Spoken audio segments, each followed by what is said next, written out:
कलयुगी संसार का प्रत्येक मनुष्य हर बात से परेशान है। शारीरिक बीमारियों से परेशान है, लोगों के व्यवहार से परेशान है, जमाने भर की महामारी का जो प्रचार प्रसार हो रहा है उससे परेशान है, तो व्यापार में जो है बहुत ज्यादा धोखेबाजी होती है उससे परेशान है, और दुनिया की जितनी भी प्रकृति का परिवर्तन हो रहा है, चाहे जब बारिश हो रही है, चाहे जब ठंड पड़ रही है, चाहे जब गर्मी हो रही है, तो प्रकृति से भी परेशान है। तो प्राय हर व्यक्ति परेशान है। कोई अपने बुढ़ापे से परेशान है, तो कोई अपने चेहरे से परेशान है, तो कोई अपने रिश्तेदारों से परेशान है। प्यारे पिता परमात्मा धरती पर आकर इतनी सुंदर दिव्य बुद्धि की चाबी देते हैं, जिस चाबी से सारी परेशानियां खत्म हो जाती हैं और सुख शांति समृद्धि आनंद प्रेम का द्वार खुल जाता है, स्वर्ग का द्वार खुल जाता है। बस इतनी सी बात है, अपनी मानसिक, अपनी बौद्धिक और अपनी संस्कारों की अवस्था का परिवर्तन कर लें। मनुष्य की मानसिक स्थिति से ही प्रकृति बंधी हुई है, मनुष्य की बौद्धिक स्थिति से ही प्रकृति बंधी हुई है, मनुष्य के संस्कारों की स्थिति से ही प्रकृति बंधी हुई है। और जैसी प्रकृति है वैसा ही शरीर है। शरीर भी एक प्रकृति है, क्योंकि शरीर प्रकृति के ही तत्वों से बना है। तो आपकी शारीरिक बीमारी, आपकी पारिवारिक समस्या, आपकी व्यापारिक समस्या, प्रकृति की समस्या, हर प्रकार की समस्या का समाधान है मानसिक, बौद्धिक और संस्कारों की स्थिति को सुधार करना। तो प्यारे बाबा रोज मुरली में वो बातें बता रहे हैं, लेकिन मनुष्य की बुद्धि इतनी ज्यादा भटक चुकी है कि इस मुरली को प्रॉपर वे में पूरी तरह से ध्यान से सुनकर समझने का वो प्रयास ही नहीं कर रहा है। देखो, बाबा कहते हैं मीठे बच्चे, सिर पर विकर्मों का बोझा बहुत है, क्योंकि मनुष्य आत्माओं ने 63 जन्म विकर्म किए हैं, एक दो जन्म नहीं। जरा इस बात पर गौर करना। सबसे पहले तो अपने को शरीर समझना बंद करो। अपने को आत्मा समझोगे तो पिछले जन्मों की कहानी आपको याद आएगी कि आपने क्या विकर्म किए हैं। हम आपको अपना अनुभव बताते हैं कि जब हम अशरीरी होकर सुबह सुबह अमृत बेले बाबा के सम्मुख बैठते हैं, तो हमें पिछले जन्मों के किए कर्म भी स्पष्ट दिखाई देते हैं। क्योंकि मैं एक आत्मा हूं, आप एक आत्मा है, कभी मरते ही नहीं है, केवल शरीर रूपी चोला बदल बदल कर जीवन जीते हैं। तो विकर्म करने वाले कौन? आप आत्मा। तो उसका फल भी तो आप आत्मा को ही मिलेगा। और आत्माओं को दुख, अशांति, परेशानी सब शरीर के माध्यम से ही मिलती है। तो बाबा कहते हैं सिर पर विकर्मों का बोझा बहुत है, इसलिए अब तक शारीरिक बीमारियां आदि आती हैं। जब कर्मातीत बनेंगे तो कर्म भोग चुकतू हो जाएंगे।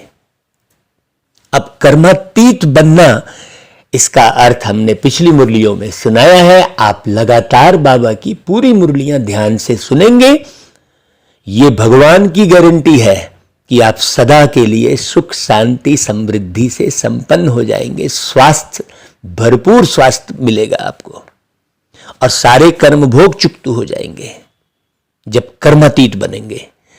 और कर्मातीत किसे कहा जाता है, कर्मातीत अवस्था क्या है, इसके लिए आप पिछली मुरलियां भी आप सुनिए, क्योंकि ये एक दिन की पढ़ाई नहीं है। सभी का अटेंशन खिंचवाने के लिए इस यूनिवर्सिटी का कौन सा नाम होना चाहिए? सच्चा सच्चा ज्ञान विज्ञान भवन, पांडव भवन, ज्ञान अर्थात नॉलेज से वेल्थ और विज्ञान अर्थात योग से हेल्थ मिलती है, सो भी 21 जन्मों के लिए। हाँ, योग किसका किससे? योग अति सूक्ष्म तुम आत्माओं का अति सूक्ष्म परमात्मा से। तो अति सूक्ष्म तुम आत्मा का अर्थ क्या हुआ? सूक्ष्म ज्ञान की ओर बढ़ना। और अति सूक्ष्म परमात्मा का अर्थ क्या हुआ? कि परमात्मा भी बिल्कुल बारीक बारीक इशारे देते हैं, सूक्ष्म ज्ञान देते हैं। उस ज्ञान की सूक्ष्मता को समझना। ऐसा नहीं कि हमने बिंदी बना ली तो हम अति सूक्ष्म आत्मा हो गए या परमात्मा को भी बिंदी रूप में याद कर लिया। नहीं, ज्ञान की गहराई में उतरना, ज्ञान की सूक्ष्मता को समझना ही अति सूक्ष्म आत्मा और अति सूक्ष्म परमात्मा का मिलन कहलाएगा। परमात्मा की बातें भी अति सूक्ष्म है, अभी हम ऊपर ही ऊपर तैर रहे होते हैं, है कि नहीं भाई? तो तुम बच्चों को, मनुष्य को मुक्ति, जीवन मुक्ति देने के लिए ज्ञान विज्ञान की प्रदर्शनी लगानी चाहिए। ज्ञान का अर्थ क्या बताया बाबा ने और विज्ञान का अर्थ क्या बताया? बहुत गहरी बात। ज्ञान विज्ञान भवन नाम से सबका अटेंशन जाएगा। बाबा युक्तियां बताते हैं कि आप कैसे मनुष्य आत्माओं की बुद्धि को अपनी तरफ खींच सकते हैं। भाई बाबा कहते हैं हमारे तीर्थ तो न्यारे हैं, जहां ज्ञान मिलता है उस तीर्थ में। बाकी दुनिया में जो तीर्थ है वहां ज्ञान थोड़ी मिलता है।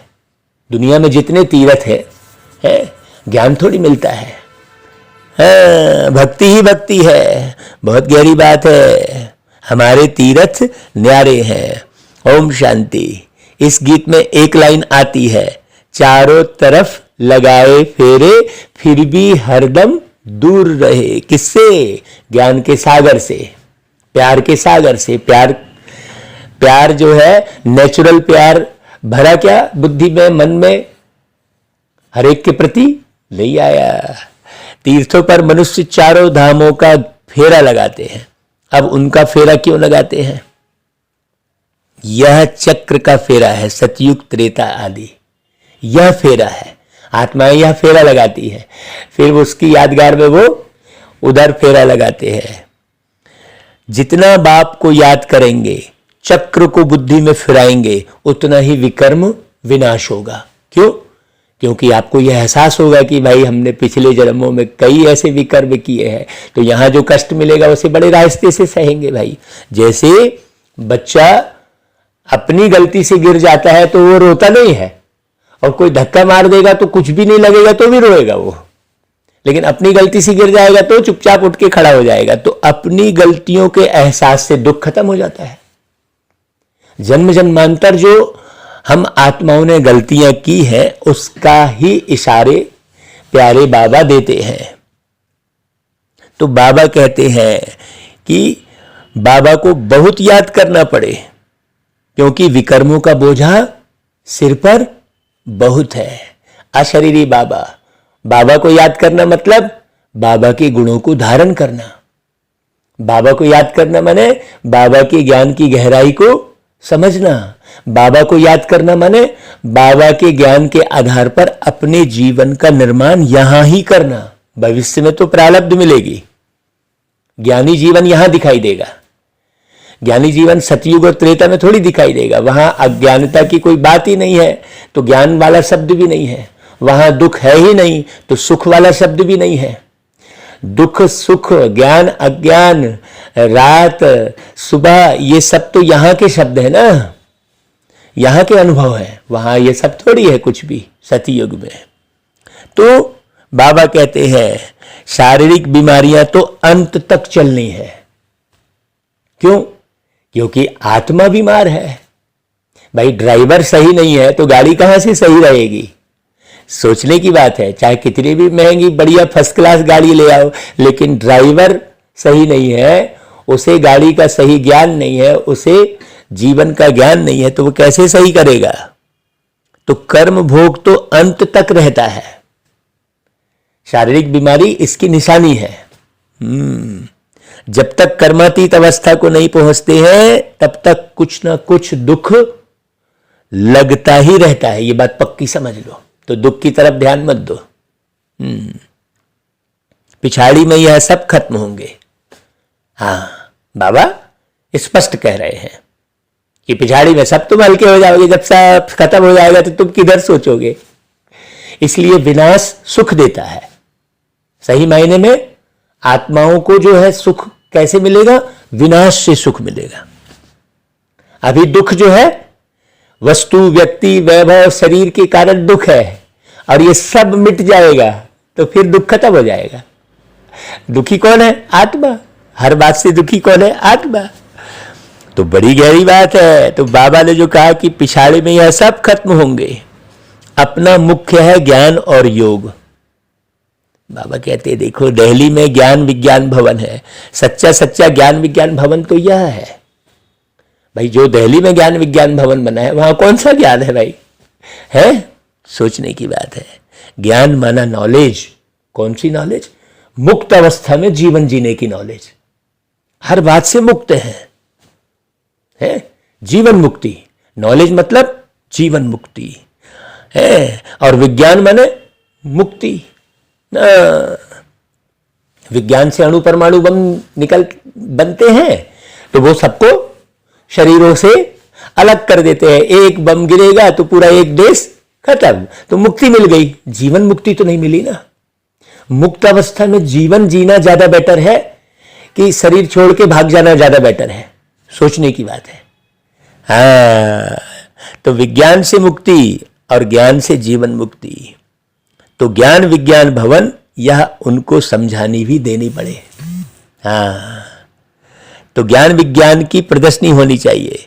उस ज्ञान विज्ञान भवन में तो सभी मनुष्य और फॉरेनर्स आदि आकर के भारत का यह सहज योग और ज्ञान समझे। मनुष्य तो परमात्मा को सर्वव्यापी कह देते हैं तो बात ही पूरी खत्म हो जाती है ज्ञान की, है? आत्मा को ही परमात्मा कह देते हैं तो ज्ञान ही पूरा खत्म हो गया। रहा ही नहीं ज्ञान कुछ। जैसे हम लिखते हैं रियल गीता, वैसे लिखना पड़े ज्ञान विज्ञान भवन। बाबा डायरेक्शन देते हैं कि रियल ज्ञान विज्ञान भवन, पांडव भवन नाम लगा दो तो क्लियर हो जाएगा। फिर साथ में यह भी लिखो कि ज्ञान से जीवन मुक्ति, एवर हेल्दी, एवर वेल्दी, और विज्ञान अथवा योग से एवर हेल्दी कैसे बनते हैं सो आकर समझो। जब समझेंगे तब कहेंगे बरोबर प्रैक्टिकल में देवी देवता पद सुख शांति का मिल रहा है। देवी देवता क्या है? एक पद है। हाँ, बहुत गहरी बात समझने की है। एक को समझाने की बात नहीं है, सबको समझाना पड़ेगा। इस पर प्रदर्शनी मेला करो तो हजारों आकर समझेंगे। बाबा युक्ति बताते हैं, झट कपड़े पर प्रिंट किया और लगा दिया। देखो, बाबा के आने के बाद ही प्रिंटिंग का इतना विस्तार हुआ। 1936 के पहले कोई प्रिंटिंग का विस्तार ऐसा नहीं था, है? कैसे प्रिंट करते थे सोचो। 1936 के पहले तो कोई प्रिंट का था ही नहीं। बड़ी गहरी बात है। कुछ भी बनाने में देरी नहीं लगती है। अब चित्र हमारे बहुत अच्छे हैं, कोई भी देसी चाहे विदेशी आकर समझे। उसमें देसी और विदेशी की कोई बात ही नहीं है, सब तो एक घर के रहने वाले हैं। यहां दुनिया में हमने अलग अलग देसी और विदेशी कह दिया है। बाबा कहते हैं सृष्टि चक्र का चित्र बहुत बड़ा बनना चाहिए, बनाना चाहिए। उसके बाजू में फिर विराट रूप का चित्र हो, ऊपर में चोटी। सिर्फ शिव नहीं, त्रिमूर्ति तो जरूर हो, क्योंकि केवल बिंदी लगा रही है तो क्या समझेंगे लोग। हाँ, वो शिव आकर क्या करते हैं ये समझ में आना चाहिए। क्योंकि सिद्ध करना है ब्रह्मा के द्वारा कलयुगी सृष्टि का विनाश और सतयुगी सृष्टि की स्थापना। जब बाबा आके ज्ञान सुनाते हैं तो सब शंका खत्म हो जाती है। हाँ, है कि नहीं भाई? तो शंकर के द्वारा क्या हो जाता है? सारी अज्ञानता का विनाश हो जाता है। अज्ञानता का, विकारों का नाश हो जाता है। तो यह ब्राह्मण ही पुनर्जन्म में आने वाले हैं। बाकी सब तो लटक जाएंगे ऊपर। जिनको ज्ञान ही नहीं रहेगा सतयुग का, वो सतयुग में आएंगे कैसे? ब्राह्मण सो देवता, देवता सो क्षत्रिय। यह अच्छा चित्र बनाकर बाजू में रखना चाहिए। बाबा कहते हैं कैसे आत्मा का जो है चक्र चलता है, तो समझाने में सहज हो जाए। इस ज्ञान योग से स्वर्ग कैसे बनता है ये समझ में आया अच्छे से। यह ब्राह्मण ऐसे कुख वंशावली नहीं है, गर्भ से जन्मे हुए नहीं है। यह ब्राह्मण मुख वंशावली एडॉप्टेड है। यह समझने की बात है। ब्राह्मण कैसे? प्रजापिता ब्रह्मा द्वारा ब्राह्मण रचे किन्होंने? शिव बाबा ने। समझाने की बड़ी युक्ति चाहिए। सबको निमंत्रण भेजना चाहिए। हाँ, अभी निमंत्रण भेजने की हम विधि बता रहे थे ना कार्यक्रम में, कि भाई आप जाओ, बड़े प्यार से एक गुलाब फूल भी लेकर जाओ, है ना भाई। एक एक घर में निमंत्रण दो और फिर उनका नाम रजिस्टर में एंट्री करो, मोबाइल नंबर लिखो, फिर उनसे संपर्क करो, है। जो कार्यक्रम कर रहे हैं वो उनसे बात करें तो उनको बड़ी खुशी होगी कि भाई वाह, हमको हेड ऑफ द डिपार्टमेंट ने फोन किया है कि नहीं भाई। तो ये सब मेहनत करनी पड़े। चित्रों पर समझाना तो बहुत सहज है। परमपिता परमात्मा द्वारा राजयोग सीख नई राजधानी स्थापन हो रही है। हम स्थापन करने के निमित्त बने हैं। हम बाबा से सीख रहे हैं और सीख सीख करके नई दुनिया का निर्माण कर रहे हैं।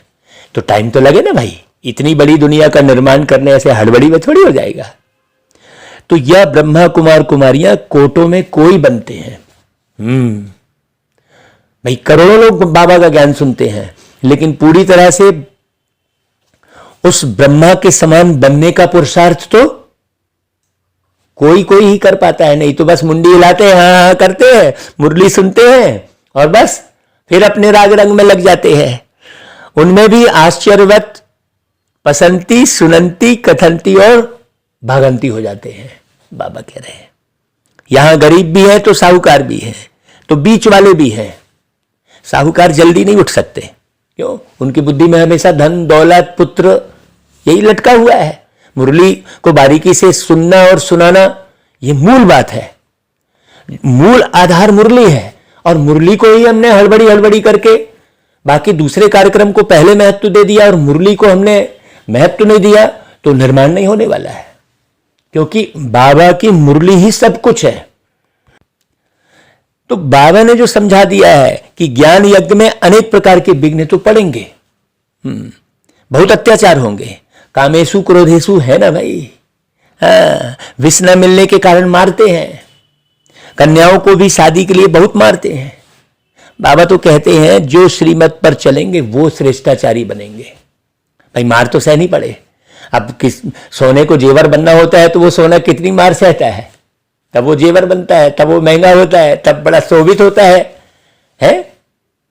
हीरे को तराशते हैं तो उसको कितना मार खानी पड़ती है, तब वो हीरा बनता है। तो भैया आप कहेंगे कि नहीं हमको किसी प्रकार का कोई कष्ट ना हो और हमको सतयुग मिल जाए, तो ऐसा तो हो नहीं सकता। बिना कष्ट के एक कप चाय नहीं मिलती है ना भाई। बड़ी सोचने की बात है। तो बाबा आते ही है पतित भ्रष्टाचारी दुनिया में, तो भाई कष्ट तो होगा ही। आप बाबा के बनेंगे तो कष्ट होगा। तो आते ही पतित भ्रष्टाचारी दुनिया में है बाबा। है बड़ी समझने की बात, बहुत अच्छे से समझो। इस रावण राज्य में पहले पहले काम महाशत्रु है। वासना के चक्कर में सारी दुनिया पूरी गई है? विषय वासना के चक्कर में। तो श्रेष्ठाचारी राज्य को तो कहा जाता है संपूर्ण निर्विकारी। अभी दुनिया में कहीं भी निर्विकारीपना है क्या भाई? ढूंढते रह जाओगे। तो निर्विकारी दुनिया में विकार होता ही नहीं। तब यह प्रश्न भी नहीं उठता कि वहां पैदाइश कैसे होगी। अरे राम राज्य में भाई विष होता ही नहीं। यह तो रावण राज्य है, तब तो रावण को जलाते हैं ना। इस समय श्रेष्ठाचारी कोई हो न सके। भाई कोई व्यक्ति गलत कर्म करके जिंदा है तो पुतला उसी का जलाते हैं, गलत कर्म करने वाला व्यक्ति खत्म हो गया, शरीर छोड़ दिया, तो फिर उसका पुतला थोड़ी जलाएंगे। तो रावण का पुतला जला रहे हो मतलब रावण अभी किसी न किसी रूप में जिंदा है ना, तो उस रूप को पहचानो ना। पुतला बस जला लेने से क्या हो जाएगा? पुतला जलाने से क्या हो जाएगा? और ही प्रदूषण होता है। परिपाटी में तुमने खूब लाखों करोड़ों रुपया खर्चा भी हो जाता है, उससे मिलता तो कुछ नहीं है। अंदर के रावण को पहचानना पड़े ना, तो इस मुरली को जगह जगह भेजना पड़े। तो इस समय श्रेष्ठाचारी कोई हो ना सके। श्रेष्ठाचारी बनाना तो एक परमपिता परमात्मा का ही काम है, किसी साधु सन्यासी ऋषि मुनि का काम है ही नहीं है। हम किसी को श्रेष्ठाचारी नहीं बना सकते। क्यों? हम जन्म जन्मांतर भ्रष्ट कर्म करते हुए यहां तक पहुंचे हैं। अभी हम मुरली सुना दे रहे हैं, इसका मतलब हम श्रेष्ठाचारी हो गए, महान हो गए, ऐसा थोड़ी है। मुरली तो बाबा की चल रही है भाई, है मुरली तो हम बाबा की चला रहे हैं। जो बाबा ने कहा है, ये हमारी अपनी बुद्धि थोड़ी है। बस इतना ही है कि बाबा को दिन रात याद करते हैं तो बुद्धि खुलती जाती है कि किस बात का क्या अर्थ है।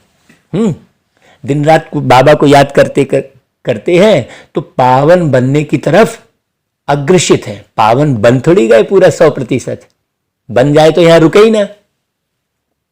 तो इस समय श्रेष्ठाचारी कोई हो ना सके। स्वर्ग तो है ही वाइसलेस वर्ल्ड, वहां विष होता ही नहीं, क्योंकि रावण राज्य ही नहीं है।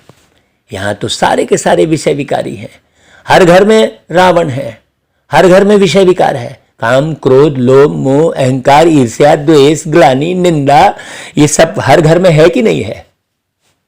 तो अभी तुम राज्य लेते हो योग बल से, माने समझ के बल से। बारीक बारीक बात समझोगे। हाँ, बलराम कहते हैं कृष्ण जी के का साथी कौन, भाई कौन? बलराम, माने राम का बल कृष्ण ने प्राप्त किया। हाँ, राम कौन? अब राम कहे तो वो धनुर्धारी राम अर्थात निराकार परमात्मा, शिव अर्थात निराकार परमात्मा। तो रावण का खात्मा अब होना ही है। क्यों? अभी वो राम आ गए हैं भाई।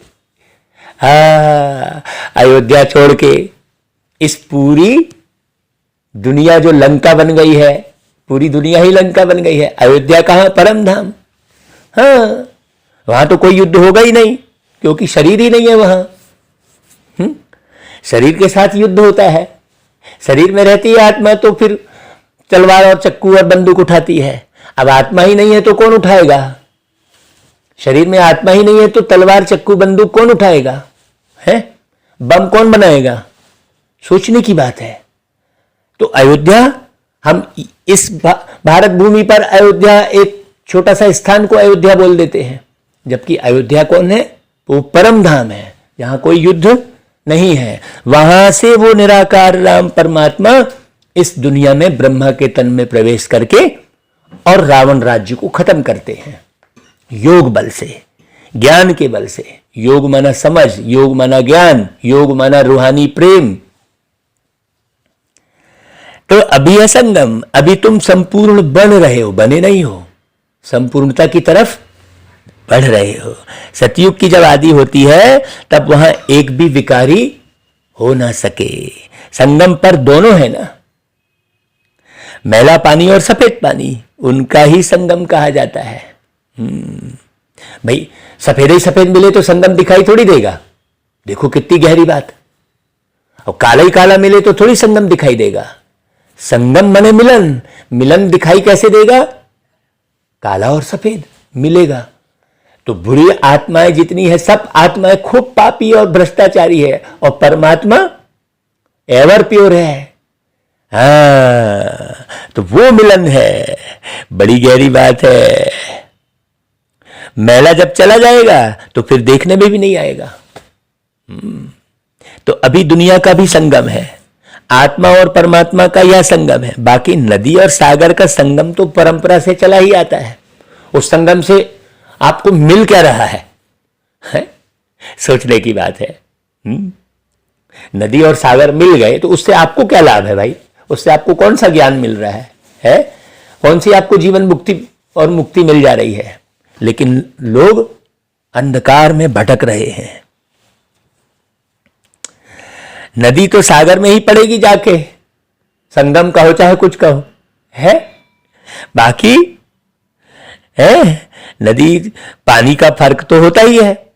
बाप के सिवाय कोई भी मनुष्य त्रिकालदर्शी त्रिलोकीनाथ बना नहीं सकता।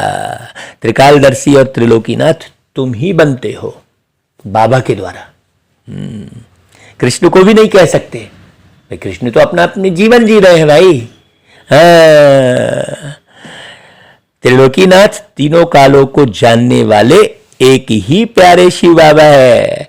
त्रिलोकीनाथ त्रिकालदर्शी सिवाय परमपिता परमात्मा के दूसरा कोई होता ही नहीं।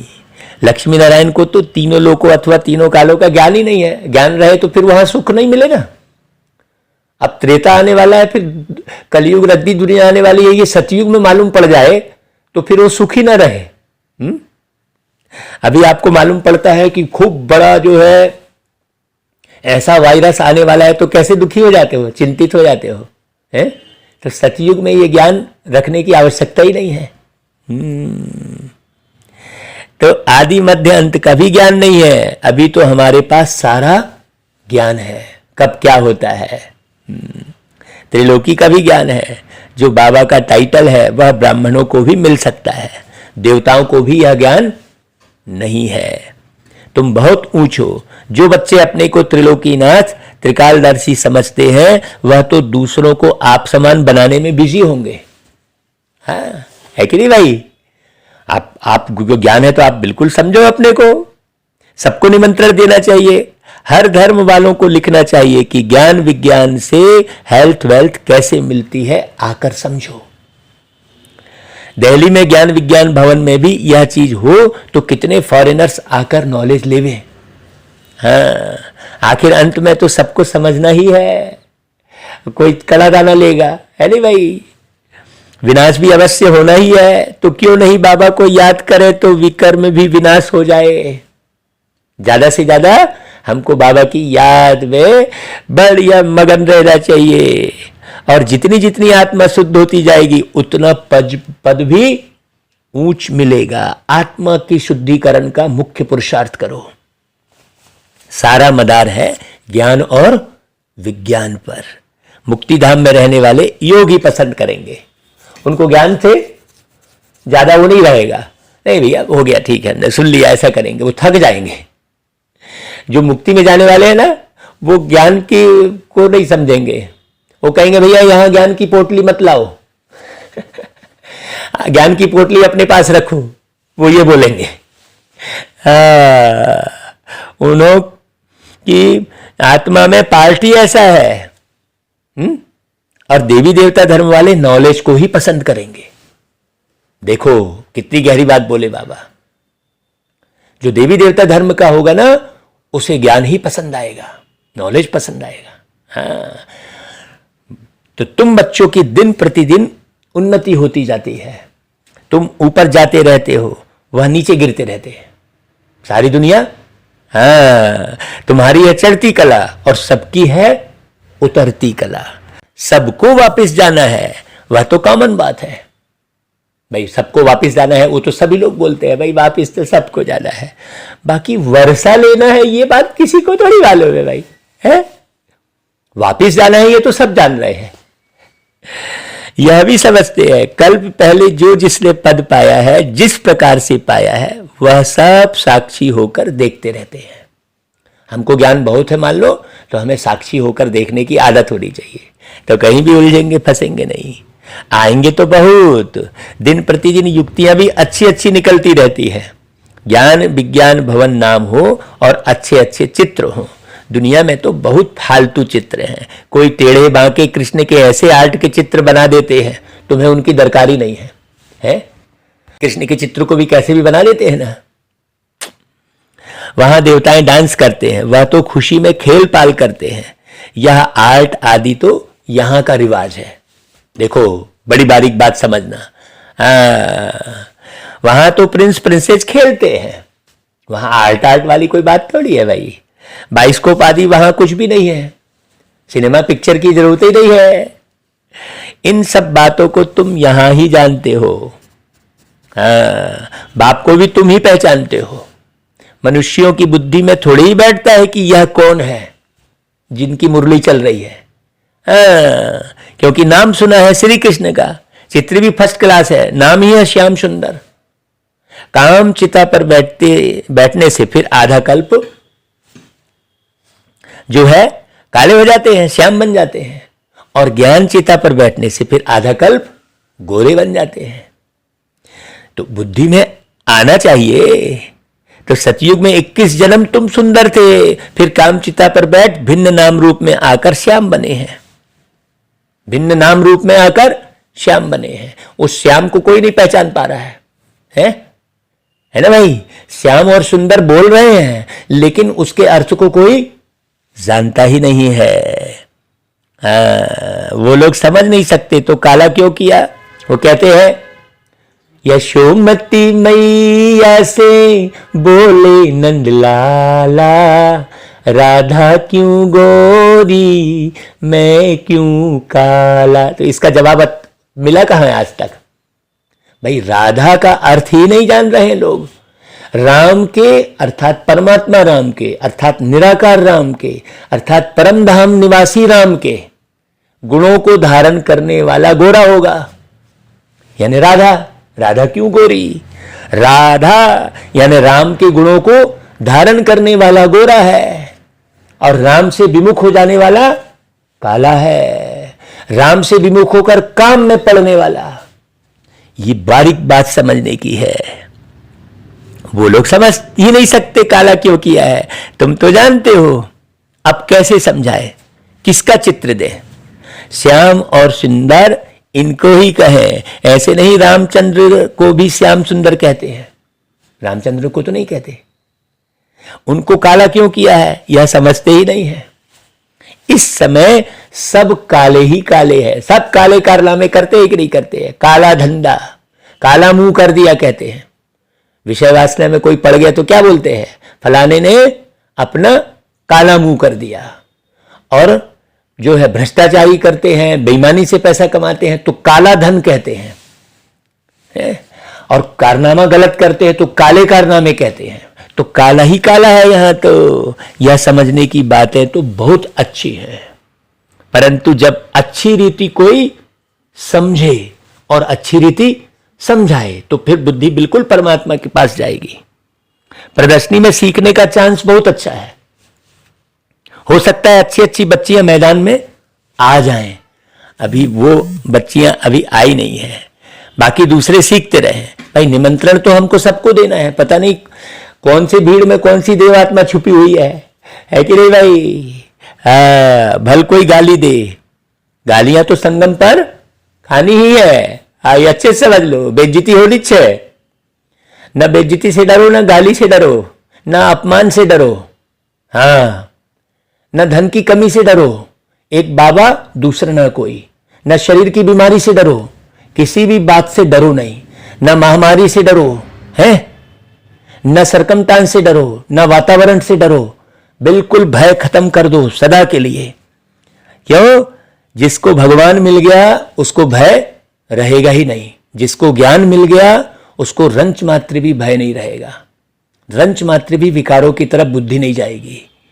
अच्छा भाई, मीठे मीठे सिकिलधे बच्चों प्रति प्यारे माता पिता बाप दादा का याद प्यार और गुड मॉर्निंग। रूहानी बाप की रूहानी बच्चों को नमस्ते, और हम रूहानी बच्चों की रूहानी माता पिता बाप दादा को याद प्यार गुड मॉर्निंग और नमस्ते।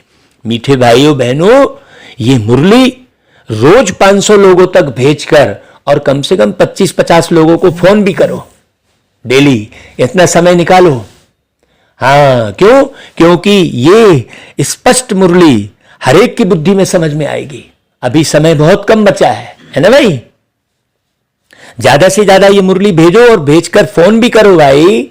ऐसे खुद मुरली सुन लिए, बढ़िया है बढ़िया कह दिए, नहीं, बढ़िया नहीं कहना है। अभी बढ़िया कह के मुझे क्या मिलने वाला है? आप मेरी तारीफ कर दोगे, ये मुझे कोई मतलब नहीं है। जो मैं हूं, जैसा हूं, वो तो मैं स्वयं को जान ही रहा हूं ना भाई। किसी की तारीफ से मैं थोड़ी बंधा हूं, है? किसी की निंदा या किसी की बुराई से थोड़ी बंधा हूं। ना मैं तारीफ से बंधा हूं, ना मैं निंदा बुराई से बंधा हूं। बंधना नहीं है कहीं भी। स्वतंत्र पंछी बनकर ऊपर उड़ते रहना है, बाबा को याद करते रहना है। तो धारणा के लिए मुख्य सार, पहली पॉइंट, श्रीमत पर चलकर श्रेष्ठाचारी बनना है। काम महाशत्रु पर विजयी बन संपूर्ण निर्विकारी बनना है। अत्याचारों से डरना नहीं है। अत्याचार तो होंगे ही भाई, है ना भाई, संभल के चलना है। पग पग पर कांटे हैं। बाबा ने कहा ये पूरा कांटों का जंगल है। फूलों का बगीचा तो सतयुग है भाई, है ना भाई। तो सच्चाई पर रहो, सत्य स्वरूप में रहो, सच्चाई पे चलो। दूसरी पॉइंट, योग बल से आत्मा को शुद्ध बनाना है। सबसे ज्यादा होना किसका रहना चाहिए? आत्मा को शुद्ध बनाने का। शरीर तो तुम्हारा बीमार पड़ेगा ही, क्योंकि तुमने जर्जर कर डाला है, ज्ञान नहीं होने के कारण। आत्मा को शुद्ध बनाओ। त्रिकालदर्शी त्रिलोकीनाथ बन दूसरों को आप समान बनाने की सेवा में बिजी रहना है। ये होना लगा रहे। किसको समझाऊं, है ना भाई, कैसे समझाऊं? सब धर्म वालों को संदेश जरूर देना है, किसी भी धर्म का हो। धर्म भेद, जाति भेद, गरीबी अमीरी का भेद, योग्यता अयोग्यता के भेद में नहीं पड़ना है, बल्क में समझाना है। तुम्हारा काम है लोगों को समझाना, बाकी काम फिर परमात्मा जाने। जैसे किसान क्या करता है, बीज जमीन में बो देता है, खाद पानी देने का ख्याल रखता है, आंधी पानी तूफान से बचाता है, ये सब करता है, लेकिन उपज तो फिर पृथ्वी के हाथ में है भाई, है ना भाई, उपजा नहीं सकता वो। तो ऐसा ही आप लोगों को बुद्धि में ज्ञान का बीज डालते रहो, प्यार देते रहो, है ना भाई, व्यवहार खूब सुंदर करते रहो, उनका ख्याल रखो सब प्रकार से। बाकी उसका समझना नहीं समझना, उसके अंदर ज्ञान की उत्पत्ति होना नहीं होना किसके हाथ में है? प्यारे बाबा के हाथ में है। ये बहुत अच्छे से समझना है। सब सौंप दो प्यारे प्रभु को, सब सरल हो जाएगा, लेकिन अपना दायित्व जरूर निभाओ। जो बाबा दायित्व दे रहा है उसे अच्छे से समझो।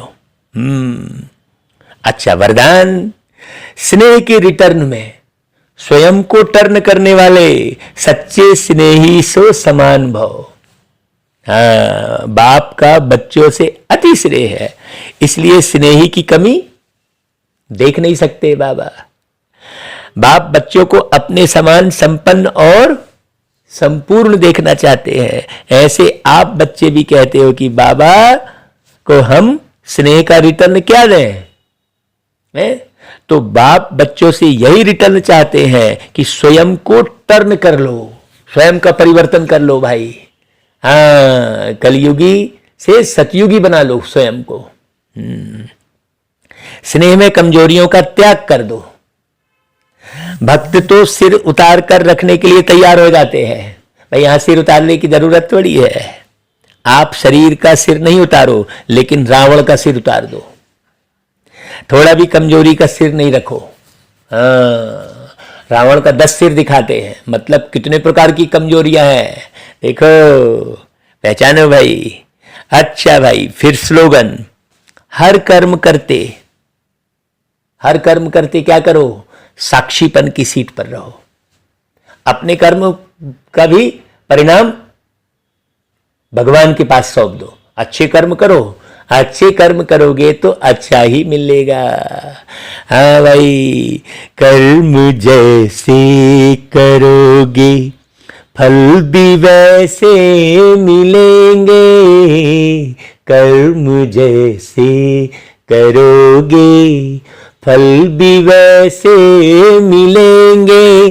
नीम बोने वालों को आम कैसे मिलेंगे? तो बड़ी गहरी बात समझने की है। लोग बाह्य रूप को देखते हैं।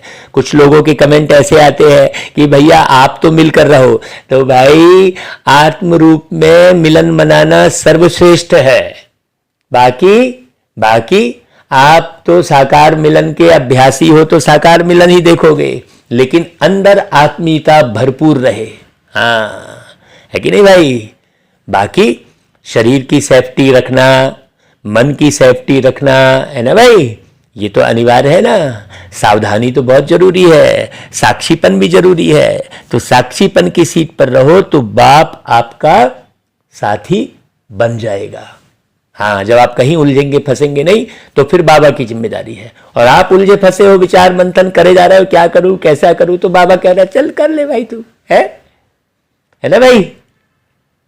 अच्छा भाई, मातेश्वरी जी के अनमोल महावाक्य, संपूर्ण पुरुषार्थ की सिद्धि 21 जन्म सुख की प्रालब्ध। हाँ, है ना भाई।